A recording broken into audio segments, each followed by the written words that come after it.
retrouver aussi nombreux en ce début de vacances de Noël. Le GEDAM est toujours là et vous exprime toute sa reconnaissance pour votre soutien à la cause.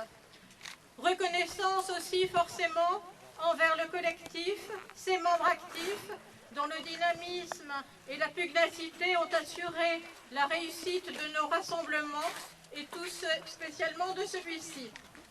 Adhérents et non-adhérents de l'association, vous avez sauvé le GEDAM du dépôt de bilan aux grandes dames des promoteurs qui pouvaient rêver que l'association fasse naufrage et que son recours au tribunal administratif coule avec elle. Plus de 200 soutiens financiers au GEDAM 62 pour un montant de plus de 40 000 €, soutien de 11 associations ou fédérations, je le rappelle, Ève et le collectif plein air, Nord Nature Environnement, le GON, la LPO 62, ASFD du Touquet, Novicène, les Blongios, rejoints cet automne par Picardie Nature, merci Thierry. Par ailleurs, nombre d'associations et de fédérations, des partis également, ont relayé notre situation, notre appel à dons. L'AMRES, bien sûr, merci Ginette, Attaque, merci Martine et Brigitte, l'ASPAS, merci Marc Giraud. Ce dernier rappel qui nous a valu des dons de toute la France. Merci aussi aux élus, Karima qui nous a accompagnés, merci aussi aux élus Hugo, Alexandre, Julien. D'ici fin janvier, tous recevront un reçu en vue des déclarations fiscales du printemps prochain, ainsi qu'un petit mot faisant le point et expliquant que nous avons pu solder notre dette envers la région grâce au succès de la campagne de dons qui a couvert la presque totalité de la dette à 2 000 ou 3 000 € près. Alors, quoi de neuf sur le front juridique, vous demandez-vous, depuis la dernière manifestation du 18 septembre à Montreuil-sur-Mer? Voici donc ce que vous ne savez pas forcément. Territoire 62 est entré dans la danse au niveau du contentieux qui oppose le GEDAM 62 aux maires de Rang-du-Flier et de Verton.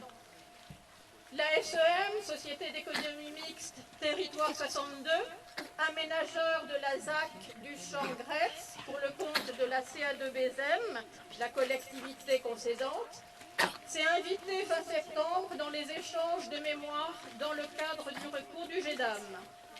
Recours déposé en mars 2020, demandant l'annulation des permis de construire délivrés en octobre 2019, ça paraît déjà loin, par les maires de Rang-du-Flier et de Verton, communes sur lesquelles se situe le projet. Territoire 62 est concessionnaire de l'opération d'aménagement de la ZAC depuis 2011. La fin de l'opération, initialement fixée au 8 septembre 2021, a été prorogée jusqu'au 31 décembre 2022. Territoire 62 a signé en janvier 2019 un compromis de vente avec Opal Tropical Concept, la SAS qui porte Tropicalia.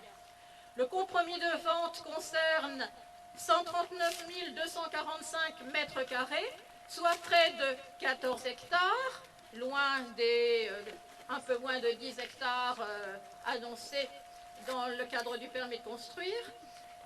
Donc au prix de près de 3 millions d'euros. Coïncidence, le montant de la vente est proche du montant total des 3 tranches d'appel à investissement d'Opal Tropical Concept que l'on aurait pu évoquer précédemment. Territoire 62 a des difficultés financières et intervient dans le recours car il y a urgence pour la vente, sinon, selon ses propres affirmations, un nouveau compromis de vente deviendra nécessaire. Bien sûr, l'imagination fertile de certains a pu envisager une solution alternative, que Territoire 62 rétrocède à la CA2BZM la communauté d'agglos, les 14 hectares en question, afin que la SEM retrouve des liquidités. Charge à la CA2BZM de revendre à Opal Tropical Concept les 14 hectares en question. Il ne semble pas que cette perspective emballe les élus de la CA de Bézem. Il faut dire que chat échaudé craint l'eau chaude. Ce qui est bouillante les chats devrait être refroidi. En effet, quels élus avaient connaissance du projet d'hôtel associé à Tropicalia quand ils ont voté pour le prêt accordé par la communauté d'Aglo? Sans doute bien peu, puisque les promoteurs se gargarisaient à l'époque, on s'en souvient, du ruissellement dont bénéficieraient les restaurateurs, hôteliers locaux, etc.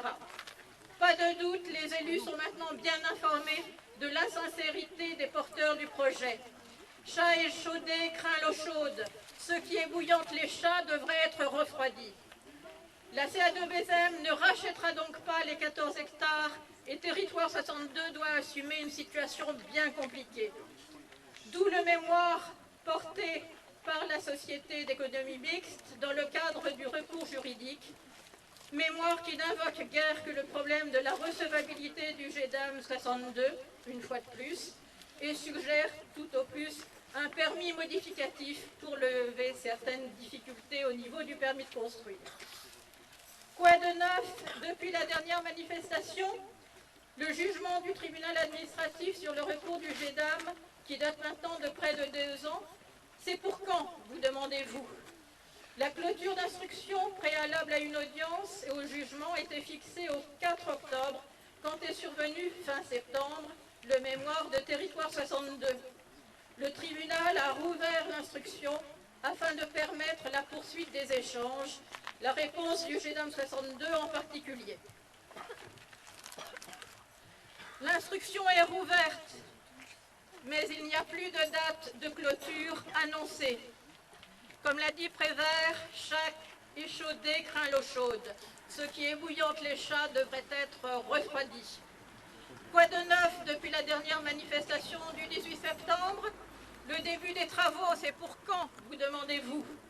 Les promoteurs annoncent maintenant le dépôt d'un permis modificatif pour le printemps et un début possible de travaux en été. Car bien sûr, les travaux n'ont pas commencé. Des études préliminaires complémentaires sur la faisabilité de la géothermie ont été faites, mais en aucun cas, les travaux de construction n'ont commencé. Permis modificatif? Encore faudra-t-il que les modifications relèvent d'une telle procédure et qu'elles ne relèvent pas, compte tenu de leur ampleur, de leurs conséquences, d'un véritable et nouveau permis de construire. Nous y veillerons. Chat échaudé craint l'eau chaude. Ce qui est bouillante les chats devrait être refroidi. Quoi de neuf depuis la dernière manifestation? Utopicalia. Pour tous ceux qui ont envie d'autre chose que d'aller transpirer dans une atmosphère suffocante, devant une faune confinée, incarcérée à vie, montrons qu'il est possible de faire autrement et mieux au service des locaux. Utopicalia, et si nous partions du principe que toute nouvelle extension de l'urbanisation au profit d'habitations ou d'entreprises doit être compensée par la création d'espaces de nature accessibles gratuitement à tous. Donnons envie d'autre chose que de fragments de nature tropicale sous cloche. Faisons émerger l'aspiration à se promener dans la fraîcheur d'un bois accessible à tous, dans un département si pauvre en espaces boisés, quand les trop rares boisements sont privés pour l'essentiel ou monopolisés par le monde de la chasse.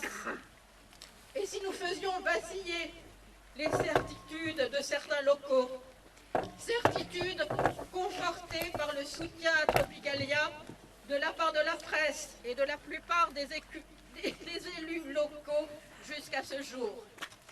Bon, j'ai presque fini, je vous rassure. Il s'agit dès lors de proposer un autre usage des terres, plus en phase avec les besoins des populations locales qu'avec les rêves de grandeur de quelques élus et hommes d'affaires mégalomanes.